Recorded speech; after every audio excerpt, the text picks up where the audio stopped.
We need to have a very serious, very direct, and completely honest conversation about what Stephanie White said at the post-game podium following Indiana's victory over the Atlanta Dream. Because what she put on the public record is not a standard coaching press conference response, navigating difficult questions with diplomatic skill. It is, in a single statement, the most concise and most revealing explanation of everything that has been structurally wrong with this coaching staff's approach to one of the most talented rosters in women's professional basketball. And it demands to be examined with the full analytical weight it deserves. No, not really. I mean, our team, theirs too, is just so different. You can look back and you can reflect and you can observe how you played certain actions, how you played certain plays, offensively, defensively, some of the things that worked, some of the things that didn't. From a personnel standpoint, obviously, when you think about their two wings and how incredibly talented they are, like how can you be disruptive? How can you keep them from getting to the areas on the floor, getting to their spots that they really want to get to? But outside of that, no. I think for our team too, the addition of it being a cup game can add a little bit more, competitiveness. Let us begin with the context that makes this particular press conference moment so significant.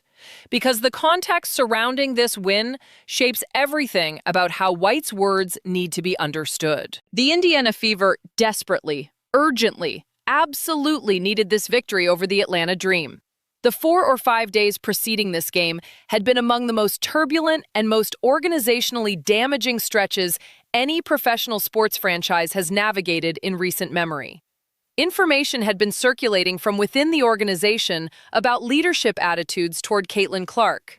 Lynn Dunn, through various channels, had been communicating messages about franchise cultural priorities that raised serious and specific questions about whether the people running this organization genuinely understand and value what Clark represents to its commercial and competitive identity.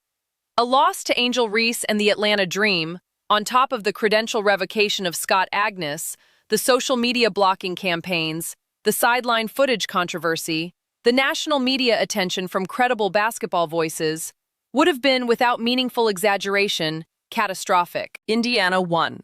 The immediate crisis was averted. But what Stephanie White said afterward at the podium represents a crisis of a different and more fundamental kind. One that cannot be resolved by a scoreboard showing the right team with more points at the buzzer. Here is what White said, and the precise language matters because it is the entire point of the discussion. When asked about the defensive scheme, specifically about the much-criticized 1-5 switching approach that player Sophie Cunningham had described in her own media availability as the team's operative defensive concept, White responded by explaining, in effect, that the coaches do not always tell the players what to do. Competitiveness to it as well.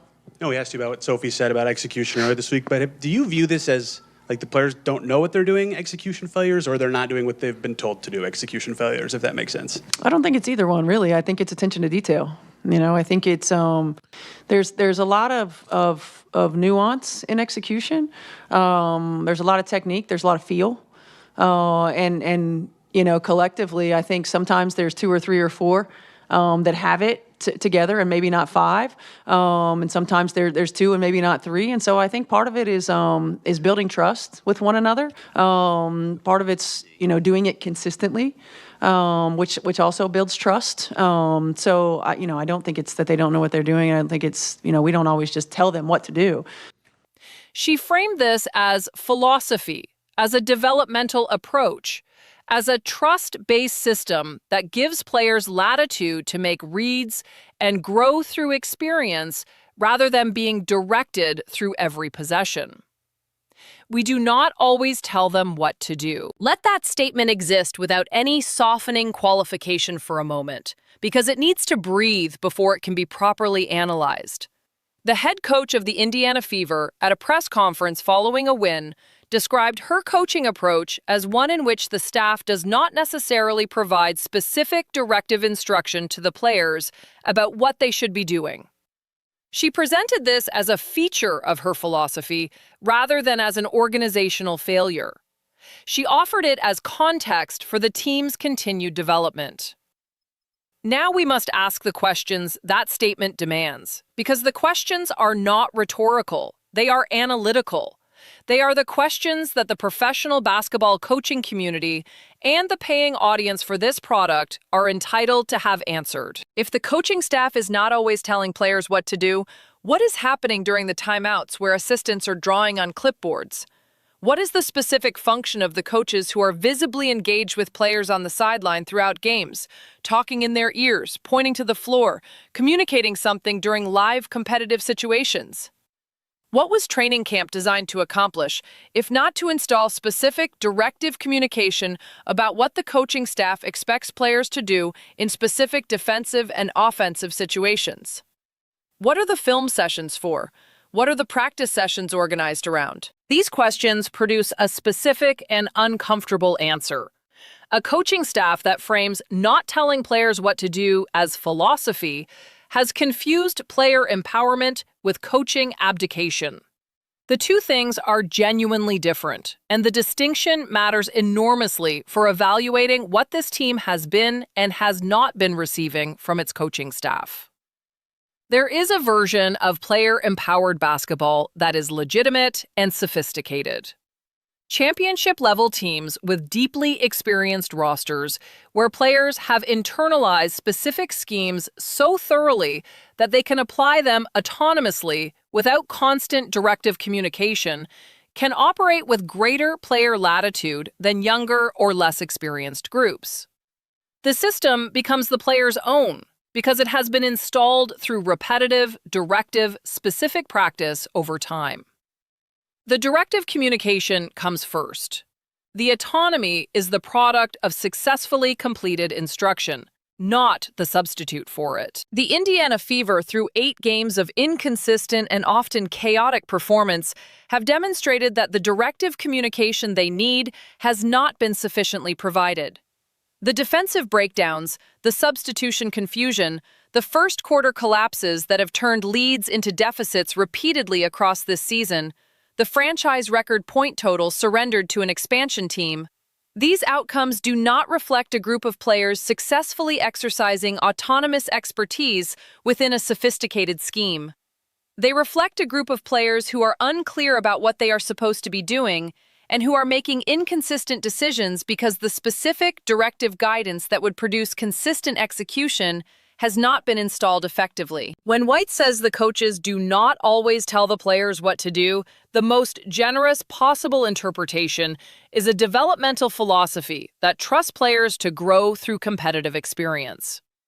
The interpretation, supported by the observable game-to-game evidence, is that the coaching staff has not provided the specific directive leadership that professional-level players require to perform consistently against professional-level opponents.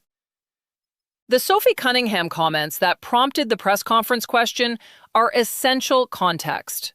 Cunningham, in her own media availability, described the team's defensive approach in terms so straightforward they were almost alarming.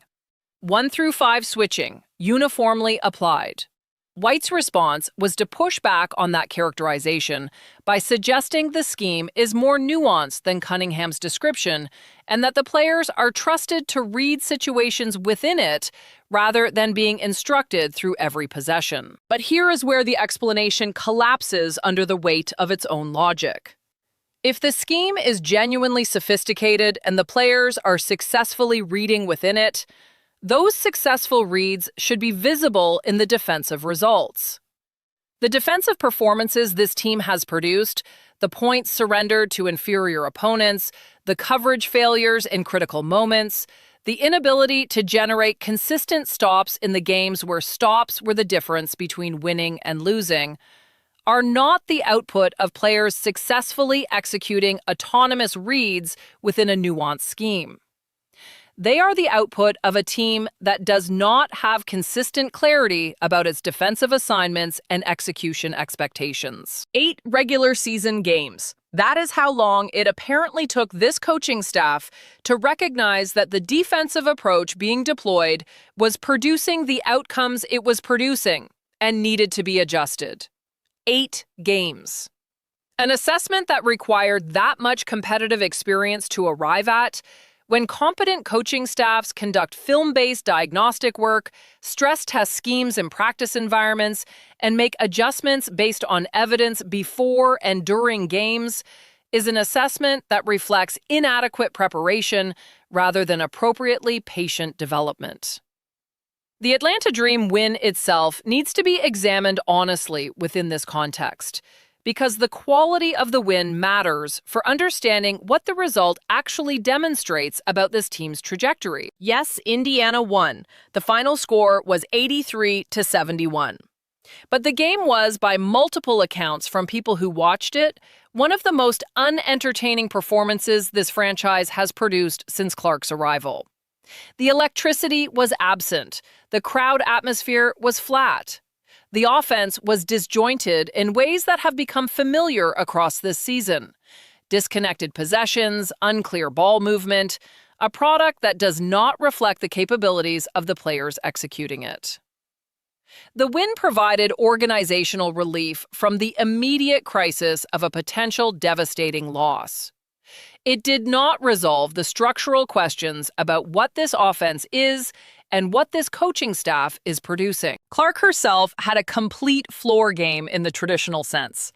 8 assists, 7 rebounds alongside her scoring, while shooting below her capability from the field.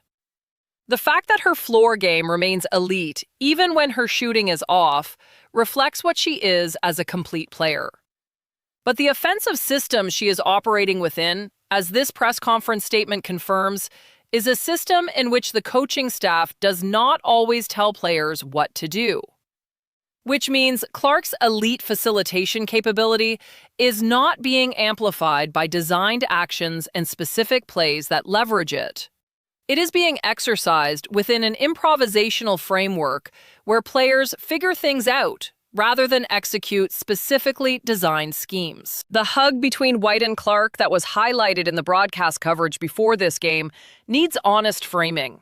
The fan community's reading of that interaction, that it represented organized public relations rather than genuine relational repair, is grounded in the full context of everything this season has documented.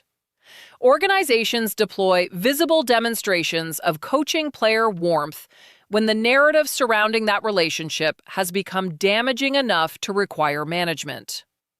The timing of this specific display of warmth, in the week that produced the most intense organizational scrutiny the franchise has faced during Clark's tenure, is the context that shapes how it is reasonably interpreted.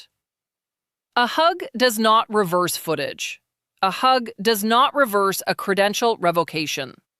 A hug does not address the statement that the coaching staff does not always tell players what to do. What genuine repair of the coaching dynamic looks like is coaching decisions that consistently reflect respect for Clark's capabilities and her role as the central engine of this team's identity.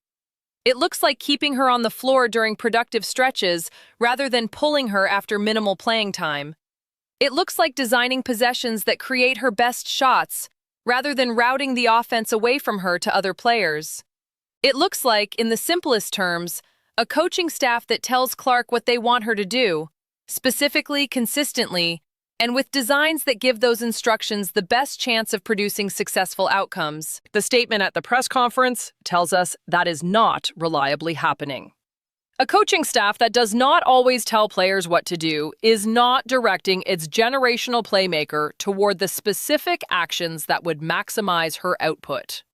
It is trusting the generational playmaker to figure things out on her own, within a framework that appears, based on the evidence of this season, to be oriented toward other players' strengths rather than hers. The must-see television that Clark reliably generated in different competitive environments is gone from this product.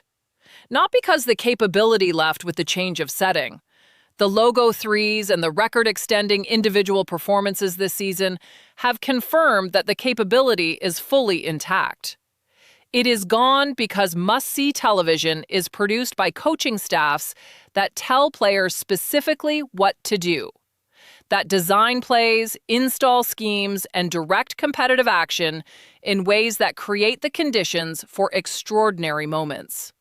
It is not produced by coaching staffs that trust players to generate those moments through autonomous reads within undefined frameworks. This is the core of everything that is wrong with the current coaching situation, distilled into a single post-game press conference statement.